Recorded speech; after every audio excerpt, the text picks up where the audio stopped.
Guys কেমন আছেন? আজকে এইসব দেখে বুঝতেছেন যে কি করতেছি আমরা। আজকে কিন্তু হাঙ্গার দাওয়াতে আইছি। বিশেষ করে হাঙ্গার দাওয়াতে আয়া দিই যে আমরা যার হাঙ্গাতে আইছি হ্যাঁ উল্টা আল্টা নাচানাচি শুরু করে দিছে। এখন নাচানাচি হ্যাঁ করতেছে। হ্যার যে আজ বিয়া এটা হ্যার মনেই নাই। হ্যার যে কেন সাজাইতে হইব আর সাজায় যে সহির মাঝে বইতে হইব হ্যাঁ এটা জানেই না। আর জানবো কেমনে? আমাদের মতো বন্ধু বান্ধব থাকতে হ্যার কোনো ভরসা আসেনি। আমরা আইসি যেহেতু হ্যার একটা কিছু হাঙ্গা করাই দিমু। তো এর হাঙ্গা কিন্তু একটাই হইব গাইস, অতগুলা হ্যাঁ করতে পারবো না। বহুদিন পরে শীতকাল আইছে আর এই শীত সিজনে কিন্তু এখন হাঙ্গার উত্তম গুত্তম হইয়া গেছে দুম। আর এই হাঙ্গার কথা শুনে আমার বন্ধু বান্ধব সব কিন্তু আইসে দিছে। তারা বইতাছে যে এটা হাঙ্গা হইতো না, এটা বিয়া হইব। তো বিশেষ করে যখন বিয়া হইব, তো বিয়াতে কিন্তু আমরা দাওয়াত পাইছিলাম 15-20 দিন আগে। বিশেষ করে এই দাওয়াতটা রক্ষা করার জন্য কিন্তু আমরা আজকে আয়া করছি দূরিয়া। আর দেখতে পাচ্ছেন আর বিয়া দেখে আমাদের শরীরে যে একটা ভাব আইছে। এই শীতকালের বিয়া হওয়ার পরেও আমরা কিন্তু উদাম হয়ে লইছি একবারে। তো সরি গাইজ, ভুল করে লাইছি, উদাম না, আমাদের ফিন্দনা একটা একটা এটা শার্ট আছে, গঞ্জি আছে। এই বিয়া বাড়িতে সবাই কিন্তু এইভাবেই আইছে। তো দেখতে পাচ্ছেন ইতিমধ্যে খাওয়ান কিন্তু আয়া পড়ছে। মিষ্টি দেখে একবারে জিব্রা ঠানি করে ওগুলা আরো কিছু আনতেছে, আর লাগতো না, আমরা এইগুলা খাইলেই হইব। আর অত তাই না, তোমরা যথেষ্ট আপ্যায়ন করছো, এইবার গে তোমরা না হোটেল দিয়ে ঘুমাও, আমরা এইগুলা খাই।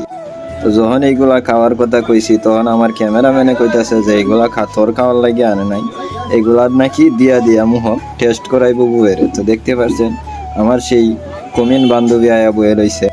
এর সাথে গাইস কত শয়তানি, কত মারামারি, কত কিছু হয়েছে। তো এখন মিস করি। হ্যাঁ, একসাথে কলেজে এক বেঞ্চে ব্যাগ দিয়া না কত কিছু বাইরে বাইরে হয়েছে। তো এখন কিন্তু তারে বিদায় দেওয়ার পালা। আমাদের সাথে এতদিন রয়েছে, তো তাকে এবার বিদায় দিব। তো গাইস আমরা কিন্তু এইভাবেই আমাদের সেই বন্ধুত্বের বাঁধন ছিঁড়ে যায়, যখন বন্ধুত্বের বাঁধনটা রাখার চেষ্টা করলেও আর রাখা যায় না, কারণ এখন তার স্বামীর ঘরে যেতে হবে।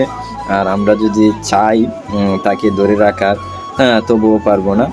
তো এরকম বাঁধন কিন্তু অনেকেরই ছিল। অনেকেই আজকে অতীত হয়ে গেছে। অনেকেই অনেক বন্ধু বান্ধব ভুলে গেছে। আমরাও কিন্তু একদিন পর হয়ে যাব। আমাদের এক একজনের বাড়ি যেহেতু এক এক এলাকায়, যেমনটা মানুষ মরে গেলে কিছুদিন হয়তো শূন্য শূন্য লাগে, তারপর ওই শূন্যস্থান কিন্তু অন্য কাউকে দিয়ে পূরণ হয়ে যায়। তো ওই রকমটাই আসলে বন্ধু বান্ধব যতদিন আপনার সামনে আছে ততদিনেই হয়তো এই বন্ধুত্ব টিকবে। যতদিন আপনার সামনে থাকবে না ততদিন হয়তো বা হাই হ্যালো এই পর্যন্তই সীমাবদ্ধ থাকবে। তো বিশেষ করে আজকে আমি সবাইকে বলবো যে আপনারা আপনাদের বন্ধুত্ব ধরে রাখবেন আর সব সময় রাখার চেষ্টা করবেন। হোক একদিনের 2 দিনের বন্ধুত্ব, বন্ধু তো বন্ধুই হয়। আর ওই রকম বন্ধু যেন সবারই হয়। আমার পরিশেষে আমি এটাই বলবো আমার বন্ধু সুহেলের জন্য সবাই দোয়া করবেন। সামনে তারও বিয়া আয়া পড়ছে। সেই কিন্তু বিয়া কইরা তো বিদেশ যাইব, আর বিদেশ গেলে কিন্তু আমরা মাঝে মাঝে টেম্পো চালানি যাই।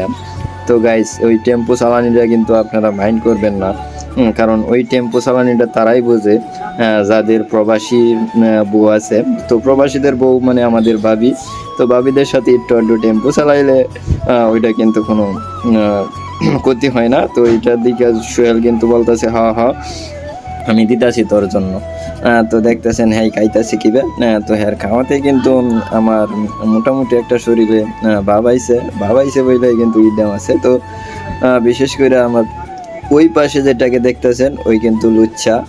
আর এই লুচ্ছা বন্ধুকে নিয়ে আমি আর পারতেছি না। সে বন্ধু না, আমাদের মামা। তো মামাকে বন্ধু মনে করে অনেক কিছু বই লাইছি। তো পরিশেষে সরি মামা, ভিডিওটা তুমি যদি দেখে তাহো তাহলে স্ক্রল করে নাও, কারণ এই ভিডিওটা তোমার জন্য না, কারণ তোমারে অনেক কিছু করে লাইছি। ধন্যবাদ সকলকে। এই পর্যন্ত এত ধৈর্য সহকারে এই যে কিছু বিয়ার ভিডিও দেখে আপনারা দেখছেন, তাই না? বহু হয় ভালো এর হয়। আমি যদি ভালো কিছু তুলে ধরতাম তাহলে হয়তো বা আপনারা এত কষ্ট করে এতক্ষণ রাতি দেখতেন। এখন যেহেতু দেখতেছেন এখানে কিছু মেয়ে আছে, বান্ধবীরা আছে, তাই দেখতেছেন। ভালো হয় মিয়া, ভালো হইলে পয়সা লাগে না।